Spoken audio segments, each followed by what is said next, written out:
Hey, everybody, this is Trags, Mike Petraglia, joined as always by Richard Skinner, Skinny of Local 12, and this is the JungleRoar Skinny Bengals Postgame pod from Cleveland. Huntington Bank Field, the renamed Cleveland Browns Stadium. It was, of course, known for years as First Energy Stadium, but here at Huntington Bank Field, maybe it was the name change that finally got the Bengals a win here on the shores of Lake Erie. Who knows? They're not going to argue if that's what it took, Skinny. I was going to say, Mike, you're 1-0 in Huntington Bank Field.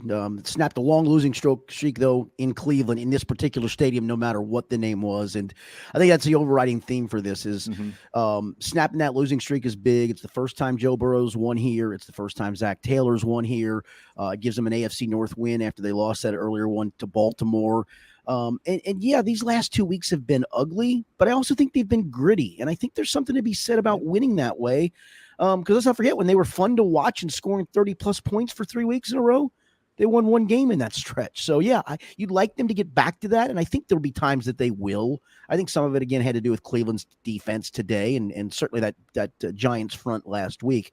But I think there's something to be said about winning gritty because this is a league in which I think that's what separates teams. We've looked at Kansas City all year this year, right? I mean, they were undefeated going into today, and they're playing as we're doing this podcast at San Francisco. They haven't looked great at times, right? They haven't looked like the powerhouse Super Bowl champ. But you know what they've done? Every week they've played, they've won. So I think there's something to be said in this league of sometimes just finding ways to win, and that's what the Bengals have done the last couple of weeks. The tone, without a question, Skinny, was set 12 seconds into the game when Charlie Jones takes the opening kick, takes advantage of a beautiful seam block by Drew Sample, cuts it up the middle, and then cuts over to the right sideline and makes it all the way down to the five-yard line, then toe taps and leaps at the pylon to complete the 100-yard gallop for a score. A critical moment for the Bengals in this stadium to be able to play with the lead. Skinny, do you know the last time they had the lead in Cleveland? I heard this stat today. Was it? No, I don't think I did hear this. Was it 2020? 2019 was the last time the Bengals held a lead against the Cleveland Browns in Cleveland. And it was 3-0. It was back in 2019. They lost that game. I believe it was 26-18. But that's how rare it is for the Bengals to be actually playing with a lead in this building against this team, against this defense. And that was something that Joe Burrow and Zach Taylor both pointed to after the game. That kickoff was so important for so many reasons. And I just love the fact that after the game, Charlie Jones gave credit to Darren Simmons and Drew Sample for drawing the play up and then executing it the way they did. Yeah, so we're the press box setup is Paul Daner Jr. sat to my left today, and I was kind of catching up on getting a couple files set up, and he said, "Oh, this is an interesting kickoff return look," and I looked up and I said, "Oh, there's only one guy deep," and then I said, "Well, there's Drew Sample in front of him." I said, this will be interesting to see how this plays itself out. And lo and behold, it played itself out on the opening kickoff. And you described it perfectly of really, it was Drew Sample. It wasn't a huge block. He didn't pancake a guy, but he's the guy that really sprung it into the big play. And then Charlie Jones did the rest. But that alignment, I think, was an interesting one to see. It was certainly a new one to see. And it worked to perfection the first time you trotted it out there. Well, I'll tell you what I loved about the block. Sample allowed Tony Brown II to come into him, lock him up. And then once he had Tony Brown, he didn't really essentially let go. And he didn't turn his body, he didn't hold him, but he held the block, if you know what I mean, in football terms, coach speak. He held the block, and he didn't let him get anywhere. And just for half a second, that's all it took for Sample to hold that block, make sure that Charlie Jones was behind him and then past him. And they talked about that when they ran it in practice. It was nice to see execution on special teams when the Bengals needed it. Yeah. And Mike, to your point of why it was so important, without that kickoff return, they're down 6-0 at halftime instead of up 7-6. I mean, they never trailed in the football game. When they scored the Chubb touchdown to make it 7-6 and had a chance to kick for the tie, it felt very much like, Where's this game heading? And it even still felt a little bit like that at 7-6. But imagine what it would have felt like at 6-0 down at that point in a place where you've always struggled. And then it would have been in the the second same half old story. It would have been the same old, so right. And I think you'd have played with a lot more pressure if you're the Bengals. Instead, in the second half, they get the big fourth down stop. Joe Burrow throws a couple of touchdown passes, and lo and behold, 7-6 becomes 21-6, and essentially it's game over. Even though the final margin becomes just 7 points, but that's what that kickoff return did. It allowed you to, unfortunately, spin your wheels on offense in the first half, and still have the lead at halftime, and that was big. I will say, spin your wheels. Joe Burrow, 8 of 15 in the first half, 81 yards. He was sacked 3 times, none of them, by the way, by Myles Garrett. He had a long pass play of 21 yards. The Bengals in the first half, and I'm looking this up right now, 81 plus 22, that's 103 yards of total offense in that first half. Actually less, because Burrow got sacked 3 times too, Mike. And he lost 17 yards. So, 86 yards of total offense. Yeah, I'm doing it right now. Yeah, there it is, 86. Yeah, brutal. I mean, it really was brutal. Struggled to convert third downs into first downs, struggled to get the running game going, didn't run it very much. The offensive line, I thought, held up well at times, and Joe couldn't find a receiver. And so, that touchdown return, just in the way the defense played, combined with, let's face it, this is not a very good offense, Cleveland, and it's proven it all season long. But again, it allowed you to play with the lead and start the second half with the lead, and that's monumental in my opinion. I thought Dustin Hopkins really helped the Bengals today. He sure did. Missing the 49-yard field goal in the first half that I believe would have made it 7-3. Missing the extra point that toward the end of the first half that would have tied the game. Look, I know it's just 1 point, but to go into halftime still with the lead, still to say, you look up at the scoreboard and say, for as badly as our offense has played, as a team, we're still leading this game by 1 point. To me, that's a big deal. And that goes back to, kind of showing the grit that you needed to show. The defense really did that in the first half. Actually, they did it the whole game, to be quite honest with you.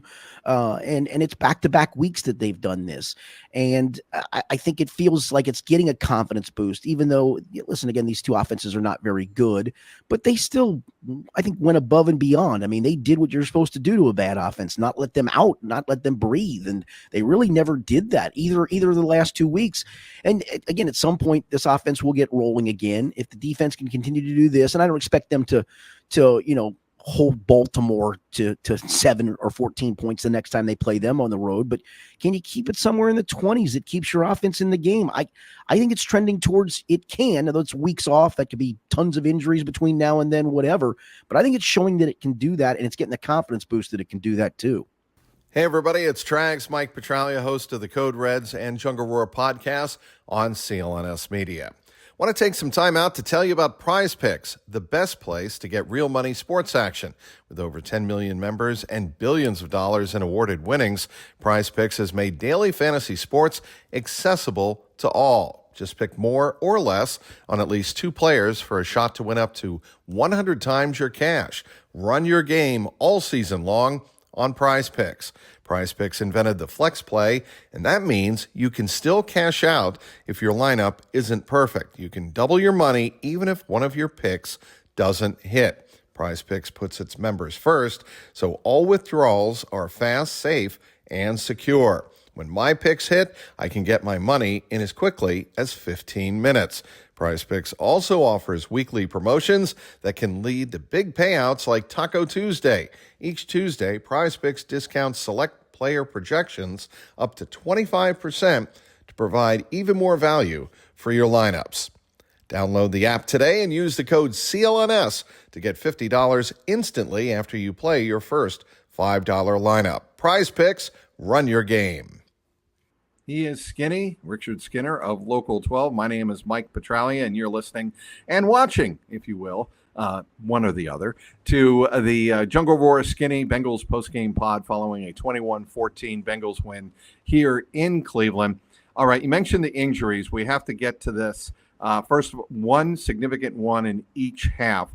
Toward the end of the first half, in the second quarter, Orlando Brown Jr. goes down with a right knee injury. It looked like he got twisted a little bit in the pile around Joe Burrow as he fell to the ground. He came off wobbly. He spent a long time in the medical tent, then made his way slowly to the locker room just prior to halftime. And Cody Ford came in and did a reasonably good job, I thought. I mean, I'm no offensive line coach, but I thought, I didn't see the Browns and their very formidable pass rush killing Cody Ford.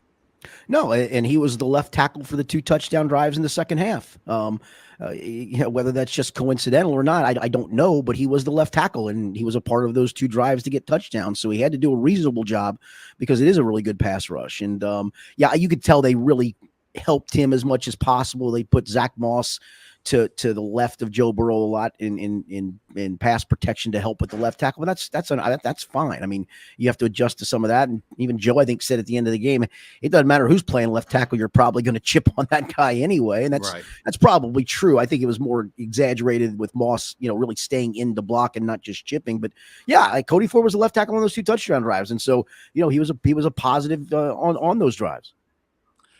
And when you talk about after the game with Zach Taylor and talk about the situation with Orlando Brown Jr., he said, the fact that he did return to the sideline and was in full uniform in the second half, probably a good sign going forward that it's not as serious. We're not talking weeks and weeks and weeks. We'll obviously play it by ear with that.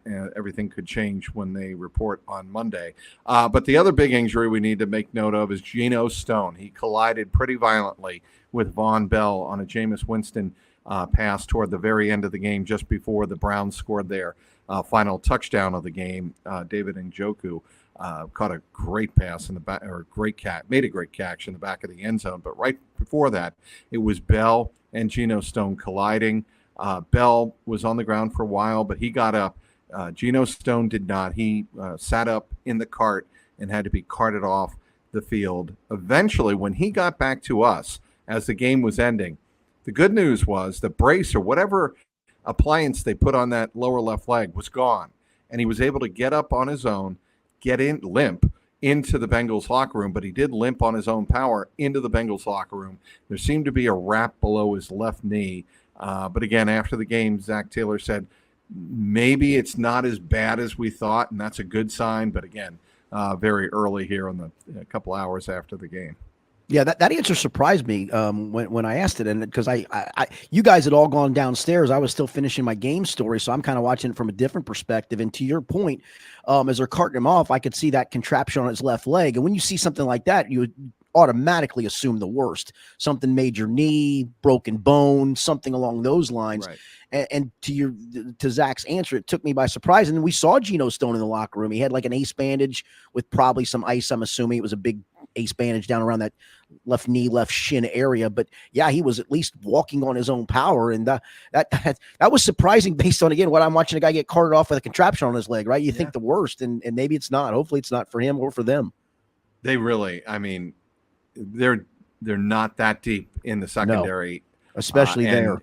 If they're going to have to put Jordan Battle in the game at that position, that might be we might see some Tyson Anderson. We might see the Bengals get really crazy and really creative back there. Dejon Anthony, obviously, is a possibility if Geno Stone has to miss some time coming up. And he's at least been certainly Dejon Anthony is somebody who's much more likely to fill in and has filled in than Tyson Anderson at this point, I would assume. Yeah, I think Tyson still in their mind is more of a special teams guy. It is a luxury to some degree. Most teams only keep 4 safeties. The Bengals have a 5th because Tyson is such a good special teams player. So, I don't think you'd have to do a ton of roster machinations to make this work. It would put Tyson more in line to get some snaps if an injury were to occur. But, I mean, again, I'm not going to speculate by any stretch of the imagination. I just can't imagine a guy has something like that and is able to play the following week. But maybe he can. And, again, maybe they dodged a bullet.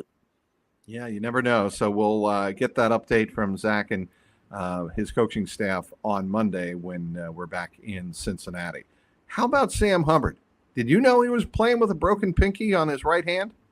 Dude, the guy's incredible. I mean, he played with the hamstring injury that apparently he suffered in training camp. We didn't know it was a hamstring at the time. We knew he got hurt towards the end of camp, and come to find out after his struggles early in the season, and especially how bad he performed and looked in that Washington game. And I think you and I and a couple other people talked to him the week after.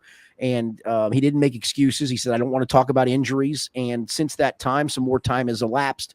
And the last couple of weeks, especially, he's popped at times. And, comes up with the interception today, was in the backfield a few times today. And I think you're seeing the Sam Hubbard that, that consistent force that's going to be in the right place, right time, occasionally make a play. I don't ever consider him a big playmaker, but I also don't consider him a liability by any stretch, but he was a liability in the Washington game. There's a guy playing with a hamstring injury because they needed him. Talked about early in the year because of the lack of depth, he and Trey Hendrickson were having to play 75-80% of defensive snaps. And Sam's talking about, we're just trying to survive from play to play, let alone go try to make a play. But they did it because they were asked to do it. And I think it tells you all you need to know about that guy as a professional football player. Hey, everybody, it's Trags Mike Petraglia, host of the JungleRoar podcast on CLNS Media. Well, there's nothing quite like the hype and atmosphere of watching basketball live. Celebrity sightings, the sounds from the court, and of course, the feel of the crowd. Well, now, Game Time has a new feature called Game Time Picks that makes getting tickets to see your favorite teams play live even easier. How does it work? Well, Game Time Picks filters out all of the fluff to show you only incredible deals on great seats, so you don't have to waste time searching through thousands of tickets. And Game Time isn't just for sports. You can use this great app to find tickets for all events, including concerts and shows. And if you're into live basketball, downtown Indianapolis is the place to be in late October. Philadelphia comes to town on October 27th, Joel Embiid and company. Then it's the defending world champion Boston Celtics coming to town on October 30th, just 3 days later, and Game Time is the best way to find the best seats for both of those games. You can use Game Time to find curated deals that make it easier to find the best price on great seats. And how about this? You get seat views before you buy. Download the Game Time app, create an account, and use the code CLNS for $20 off your first purchase. Terms apply. Again, create an account and redeem with the code CLNS for $20 off. Download Game Time today. What time is it? Game Time. I want to go back to the first half and finish up something. A significant injury happened, and it was obviously Deshaun Watson suffering a game ending. Certainly, we don't know, season ending, could be. Achilles injury, and in comes Dorian Thompson-Robinson. The very first play, very first snap, he throws a pass towards the end zone, and DJ Turner is in coverage. Did you think it was pass interference that set the Browns up at the? No, I didn't either. But I thought the one last week at Washington was. He didn't think it was, which is fine. That's his opinion. It was called, and I thought that one definitively was. He didn't have his head turned. He ran through the receiver. This one they were doing a little bit of hand fighting, but if anything, I thought he got pulled into the receiver by the receiver. For goodness' sake, that's what I saw on replay. But it was just how. Weird flag. I mean, the flag kind of came out late. It kind of came out half-hearted. It's like the official on that side was like, yeah, I don't really want to make this call, but yeah, I mean, I'll make it anyway. And that's literally what it felt like. And that set up the Browns' first touchdown, the Nick Chubb run. Well, and I'll tell you, it was bizarre because, not every fan inside a stadium at any time at any game is always classy. And you heard some cheers as the cart came out for Deshaun. Yes. And it's just an ugly part of the business that we're in, pro sports. Fans get bitter. Fans, feel that Deshaun, and somewhat rightfully so, but feel that Deshaun Watson has embarrassed the Browns franchise. And that's their way of showing it. You could feel, and Ben Baby was sitting next to me, and he said to me, and James Rapine, he said, you could feel an energy changing. And I agreed with him. I thought when Thompson Robinson came into the game, there was like this, oh boy, now we've got a shot of a bolt of energy. And then right before halftime, Burrow makes, I thought, a brilliant pass down the left sideline. And I thought Jamar Chase was grabbed. I thought that was interference. I did too. The flag was thrown, and they decided to pick it up because it was not catchable. Your thoughts on that one? Yeah, no, I thought that was interference clearly too. I do want to go back to the cheering, if you will, when Deshaun got hurt. I get fans' frustration. I do, and he's based on his checkered past, he's certainly not a good guy by any stretch of the imagination.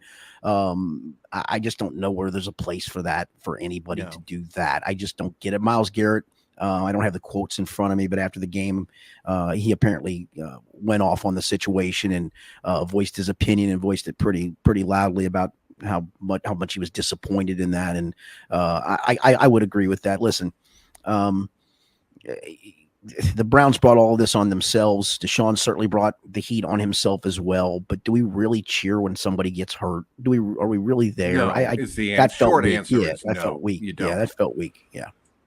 All right. Go to the second half. Fast forward to the second half. Yep. And I thought and I asked Zach about this after the game. Turning point to me was you make the stop on DTR, 4th and 2. He scrambles back. The Bengals break through, get pressure on Thompson Robinson. He throws incomplete on 4th down. The Bengals take the ball right there at their own 35 and march the length of the field, capped off by the 18-yard touchdown pass to Jamar Chase from Joe Burrow. To me, that turned the game right there. Yeah, and they did it so quick. I mean, it was the 4th down stop and then the 22-yard Chase Brown run and then a 19-yard catch and run by Zach Moss. And you look up and it only took them 5 plays to cover those 65 yards. And at that point, with a backup quarterback in the game that they hadn't done much all day, to have a full 1-score lead plus, if you will, where it was going to have to be a touchdown and a 2-pointer at that point, felt big. Then they get the interception by Hubbard, but don't do anything with it, but force a punt. And then the next series, they do go 50 yards in 4 plays. And at 21-6, that felt totally monumental. But it doesn't start without the 4th down stop and then the quick drive for the touchdown right after, no doubt. Yeah, and that was, to me, one of those moments where you look up and you go, the defense is not just making big plays in terms of turnovers, they're getting stops and they're bearing down when they absolutely have to. And this is 4th and 2. And if there's one thing you can say about the Cleveland Browns, they've been able to use Nick Chubb as a weapon against the Bengals. Nick Chubb in his return today, 11 carries, 22 yards, just 2.0 yards per carry. Obviously, he's coming back off a knee injury, and they're going to pace him. But I thought that was a big statistic in the game as well. Yeah, I mean, I don't even know if I chalked that up to Russ because I can't remember a run that Nick had where you're like, well, man, he didn't finish off that guy like he normally does, or he didn't side. There was no place to go. And so I think that's a credit to the Bengals rush defense. And now, again, Mike, we can't take away the Derrick Henry 51-yard run. And Chuba Hubbard did have some big chunk runs in the Carolina game. But you start with the Washington game. This run defense has played actually it's been significantly better than it was and actually played very well against teams that want to run the football. The Giants wanted to run the football. Cleveland wanted to run the football. To your point, I don't think Nick Chubb was ever going to get 18 to 20 carries, even if he had been efficient. I was probably going to be in the 11 to 15 maximum range, and he really didn't have any efficient runs. The Bengals really did a good job of not allowing him to get the head of steam, to find the cutback lane that he's so good against. So I know people are going to go, first game back rust. I'm sure there was some, right? I mean, there was some. But for the most part, he didn't have anywhere to go. What else are you working on, Skinny? What were your takeaways, other takeaways maybe we haven't touched on here post-game from the locker room? Yeah, the column I'm writing about is just how important it is to win gritty. Again, would you like this team to not have nice, tidy 31-17 wins every week where Joe's looking good and you run it when you want to run it and you're scoring 30-plus points and the defense is holding people? It doesn't happen like that in this league. It just doesn't. It would have been nice to find a way if you're the Bengals to beat Baltimore 41-38 instead of the other way around, right? It would have been, nice to have Harrison Butker miss a field goal and hold off Kansas City, but you didn't.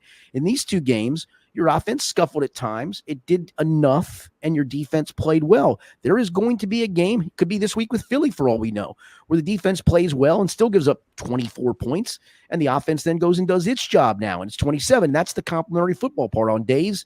And you see it in baseball, right, Mike? It's the day where you don't hit, you pitch well, and the day you don't pitch well, you hit. And it's the vice versa of that of, man, this team just can't find it. Days it hits, it doesn't pitch. Days it pitches, it doesn't hit. Well, for this team, it was for a while, this offense is clicking, the defense isn't. Well, now the defense is clicking, the offense is just clicking enough.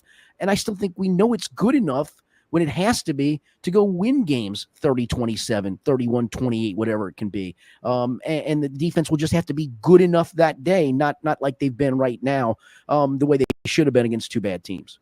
I just thought it was the happiest and most relieved I've felt that locker room all Yes, season long. I do too. And forget the ear blasting music aside, and the difficulty of doing post game interviews aside. Yes, I'm bitching and moaning here, and that's inside baseball, but it's hard to do a locker room interview with about 110 decibels behind you, Skinny. Well, and then when you go back to transcribe it, you hear mostly that, and you don't hear the question that was asked nor the answer that was given. It's like, well, what was my reason for? I got nothing out of this. I got enough out of it, but to your point, it was a lot. Yeah, I just want to give our audience a little bit of a taste of what was going on. You had the music blaring, and God bless Dan Hort. He was doing his Bengals pod interview and for the radio network with Charlie Jones. Charlie Jones had his head down the whole time, and Dan was doing his best to get every single word into his ear so he could hear the question through the music and through the noise. And I went up to Dan afterward and I said, "That's a hell of a job. That is well done, my friend." I just hope I hope the recording wasn't drowned out by the music, because where Charlie's locker was basically right across from where the giant speaker that was blaring that music was. Because I got in for a little bit of that interview myself, and all I could do was stick a microphone in there and hope it got picked up somehow while our cameraman shot it. And Dan was literally, to your point, he had his phone, which he was recording on, or whatever his recording device, right by his mouth. So I'm just hoping that it wasn't drowned out by music, because he worked really hard to get that interview done. I just admire that. You and me both have a special appreciation of what it takes after a winning locker room, after a team wins a game and the locker room is what it was. But that's good news for Bengal fans. Bengals finally get the win in Cleveland, 21-14. They're now one win away from 500. They're 3-4 on the season. They have Saquon Barkley and the Philadelphia Eagles coming to Paycor Stadium next Sunday afternoon. It's been moved. It's no longer the 4:25 on Fox. It is now a 1 p.m. game on Fox. So the whiteout won't have the full effect that I think the Bengals officials were hoping for. But we'll have you covered throughout the week, Skinny and I both. Skinny on local12.com and me on the JungleRoar pod, as well as, of course, CLNS Cincy.com. He is Richard Skinner. Skinny. My name is Mike Petraglia, Trags, and this has been the JungleRoar Skinny Bengals postgame pod. The final again here from Cleveland, the Bengals 21 and the Browns 14. Until next week, take care.